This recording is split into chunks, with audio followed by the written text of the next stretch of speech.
నమస్తే, welcome to 4 Sides TV. ప్రేక్షకులందరికీ ఉగాది శుభాకాంక్షలు. హిందూ పంచాంగం ప్రకారం ప్రతి ఏడాది చైత్ర శుద్ధ పాడ్యమి రోజున ఉగాది పండుగను జరుపుకుంటారు. ఈసారి ఏప్రిల్ 9న మంగళవారం నాడు ఉగాది పండుగ వచ్చింది. ఈ ఏడాదిని శ్రీ క్రోధినామ సంవత్సరంగా పిలుస్తాం. సాంప్రదాయకంగా జరుపుకునే పండుగల్లో ఉగాది ఒకటి. ఎన్నో ఆశలు, ఆకాంక్షలతో ప్రతి ఒక్కరూ శ్రీ క్రోధినామ సంవత్సరానికి స్వాగతం పలుకుతున్నారు.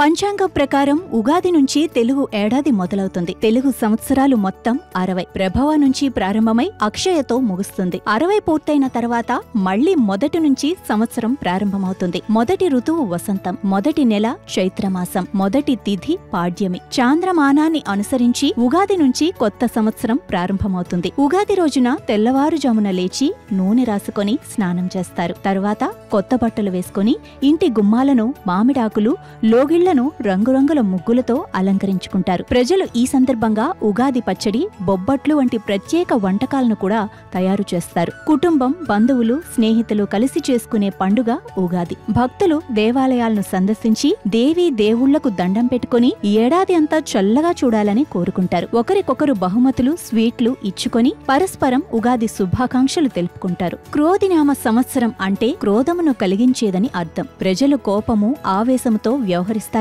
కుటుంబ సభ్యుల మధ్య కోపతాపాలు కలగటం ఈ ఏడాదిలో జరుగుతుందని పండితులు చెబుతున్నారు. దేశంలోని రాష్ట్రాల మధ్య భిన్నాభిప్రాయాలు, క్రోధాలు కలగటం, దేశాల మధ్య కోపావేశాలు, యుద్ధ వాతావరణం వంటివి కలగటం వంటి సూచనలు అధికంగా ఉంటాయని పండితులు చెబుతున్నారు. భారతీయ సంప్రదాయం ప్రకారం చైత్ర శుక్ల పాడ్యమి నాడు అంటే ఉగాది రోజున సృష్టి జరిగినట్లు పురాణాలు చెబుతున్నాయి. వేదాలను హరించిన సోమకుని వధించి మత్స్యావతారధారి అయిన విష్ణువు వేదాలను బ్రహ్మకప్పగించిన శుభ తరుణానికి గుర్తుగా విష్ణువు ప్రీత్యర్థం ఉగాది ఆచరణలోకి వచ్చిందని పురాణ ప్రతీతి. చైత్ర శుక్ల పాడ్యమి నాడు విశాల విశ్వాన్ని బ్రహ్మదేవుడు సృష్టించాడు కనుక సృష్టి ఆరంభించిన సంకేతంగా ఉగాది జరుపుకుంటారని కూడా పండితులు సెలవిస్తున్నారు. శిశిర ఋతువు ఆకురాలు కాలం. శిశిరం తర్వాత వసంతం వస్తుంది. చెట్లు చిగుర్చి ప్రకృతి శోభాయమానంగా ఉంటుంది. అందుకే ఇది తెలుగువారి మొదటి పండుగ. ఉగాది రోజున నూతన శుభ కార్యక్రమాలు ప్రారంభించటం పరిపాటి. ఆ రోజున ప్రాతఃకాలమున లేచి ఇళ్లు, వాకిళ్లు శుభ్రపరుచుకుంటారు. ఇంటి గుమ్మాలకు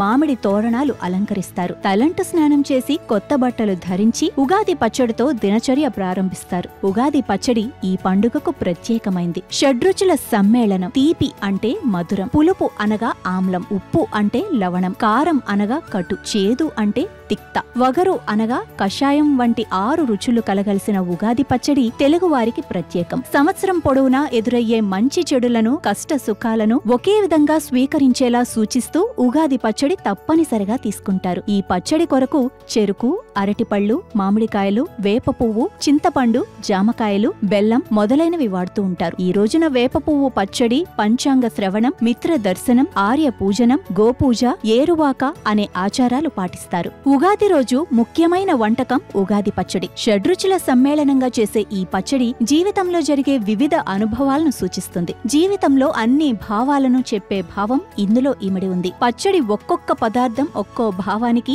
అనుభవానికి ప్రతీక. బెల్లం తీపి, ఆనందానికి ప్రతీక. ఉప్పు జీవితంలో ఉత్సాహం, రుచికి సంకేతం. వేప పువ్వు చేదు, బాధ కలిగించే అనుభవాలు. చింతపండు పులుపు, నేర్పుగా వ్యవహరించాల్సిన పరిస్థితులు. పచ్చి మామిడి ముక్కలు వగరు, కొత్త సవాళ్లు. కారం సహనం కోల్పోయేటట్లు చేసే పరిస్థితులు. ఈ ఉగాది పచ్చడిని ఇంట్లో అందరూ పరగడుపున సేవిస్తారు. ఉగాది పచ్చడి సేవించటం వల్ల సంవత్సరమంతా సౌఖ్యదాయకమని, పలు రుచుల మేళవింపు అయిన ఉగాది పచ్చడి కేవలం రుచికరమే కాదు, సుఖాలకు పొంగకు, దుఃఖానికి కృంగకు, సుఖదుఖాలను సమభావంతో స్వీకరించు అని ప్రగతిశీల సందేశాన్నిస్తుంది ఉగాది పచ్చడి. అంతేకాకుండా ఈ పచ్చడి సేవన ఫలంగా వివిధ అనారోగ్య స్థితులు పరిహరించబడి రోగశాంతి, ఆరోగ్య పుష్టి చేకూరుట గమనార్హం. ఈ పండుగ జరిగిన వారం రోజుల్లో శ్రీరామనవమి వస్తుంది.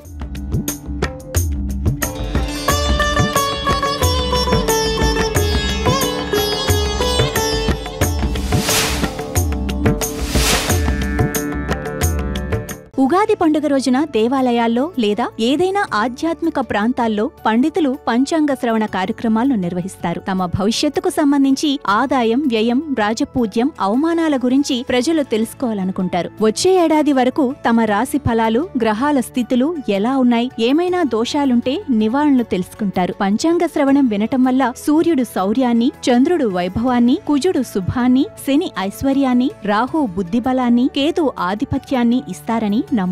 పంచాంగ శ్రవణంలో తిథి, వారం, నక్షత్రం, యోగం, కరుణ, ఫలితాన్ని తెలుసుకోవటం వల్ల పుణ్యాన్ని పొందవచ్చని పెద్దలు చెబుతారు. పూర్వకాలంలో కొత్త ఏడాది వర్షపాతం ఎలా ఉండబోతోంది, ఏ పంటలకు డిమాండ్ ఉండబోతోంది, ఏ రంగంలో ఎలాంటి లాభాలు పొందుతారు, ఖర్చులు ఎలా ఉంటాయి, వాటి విషయాలన్నీ తెలుసుకోవటానికి ఇదొక మార్గంగా భావిస్తారు. ఇప్పటికీ అదే ఆచారాన్ని కొనసాగిస్తున్నారు. నక్షత్రాలు, గ్రహాల ప్రభావం, వాటి గమనం తెలుసుకోవటం పూర్వం చాలా ముఖ్యమైన పని. ఒకప్పుడు కార్తెలను బట్టి రైతులు వ్యవసాయం చేసేవారు. ఊరిలో వ్యవసాయం బాగా జరుగుతుందా, ఏమైనా ప్రకృతి వైపరీత్యాలు రాబోతున్నాయా అని తెలుసుకోవాలని అనుకునేవారు. వ్యవసాయం బాగా జరిగితే ఊరందరికీ పండుగే. ఇలా చాలా విషయాలు ప్రకృతి మీద, కాల గమనం మీద వారికి ఆధారపడి ఉండేవి. అంతేకాక పెళ్లిళ్లు, పేరంటాలు, పండుగలు, ఉత్సవాలు, ముఖ్యమైన పనులు ఈ తిథులే చెప్పాలి. వాటి మంచి చెడ్డల మీద ఆధారపడి నిర్ణయించేవారు. మనకు ఇలాంటి జ్యోతిష్య ఫలాలకు అన్నిటికీ ముఖ్యమైనది పంచాంగమే కదా. అయితే అలాంటి పంచాంగం పూర్వం అచ్చులో ఉండేది కాదు. ఇప్పుడంటే గంటలవారి పంచాంగం, నేమానివారి పంచాంగం అని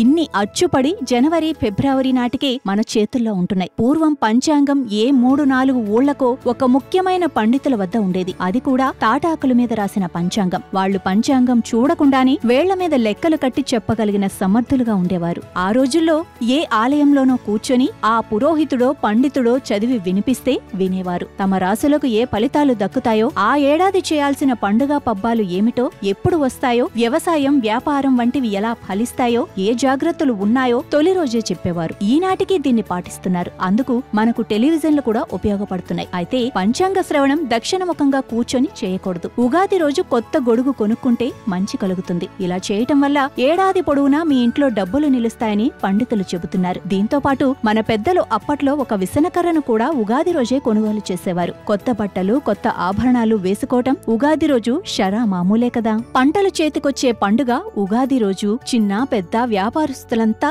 వారి వ్యాపారాలను విస్తరిస్తారు. ఈ రోజున నూతన వ్యాపారాన్ని ప్రారంభించటం వల్ల అదృష్టం వరిస్తుందని నమ్ముతారు. అలాగే కొత్త ప్రొడక్టులు, మరింత స్టాకును ఏర్పాటు చేసుకుని కస్టమర్లను ఆకర్షిస్తారు. ఉగాది రోజున వ్యాపారాలకు కావలసిన ముడి సరుకులను కూడా తెప్పించుకుంటారు. దీంతో అధిక లాభాలొస్తాయని భావిస్తారు. అందుకే ధాన్యం, అలంకరణ సామాగ్రి, ఆహార ఉత్పత్తులను అధిక మొత్తంలో స్టాకు ఉంచుకుంటారు. ఉగాది నాడు లక్ష్మీ పూజ చేసి దస్త్రం పెడతారు. అంటే లాభదాయకంగా ఉండాలని కొత్త అకౌంట్ పుస్తకాలను ప్రారంభిస్తారు. ఉగాది పండుగకు ఒక్కరోజు ముందు అతిపెద్ద సూర్యగ్రహణం ఏర్పడుతుంది. దీని ప్రభావం ఉగాది పండుగ మీద ఉండబోతోందా అంటే అలాంటిదేమీ ఉండబోదని వేద పండితులు చెబుతున్నారు. ఈ సూర్యగ్రహణం భారతదేశంలో సంభవించదని, అందువల్ల భారతదేశంలో గ్రహణ సూతకం పాటించాల్సిన పని లేదని అన్నారు. మీనరాశిలో గ్రహణం ఏర్పడటం వలన పశ్చిమ దేశాలకు అరిష్టమని, ఆయా దేశాల్లో నివసించేవారు అసహనాలకు లోనవటం, రాజకీయ అనిశ్చితి ఏర్పడటం, జనుల మధ్య ఆవేశంతో గొడవలు కలగటం, యుద్ధ వాతావరణం, యుద్ధ భయాలు నెలకొంటాయని తెలుస్తోంది. ఈ సూర్యగ్రహణం ప్రభావం వలన ఉద్యోగ సమస్యలు, ఆర్థిక సమస్యలు, ఇబ్బందులు కలుగుతాయని సెలవిస్తున్నారు. పశ్చిమ దేశాలలో ఆర్థిక సంక్షోభం తలెత్తే ప్రమాదముందని పండితులు చెబుతున్నారు. తెలుగు ప్రేక్షకులందరికీ శ్రీ క్రోధినామ ఉగాది శుభాకాంక్షలు.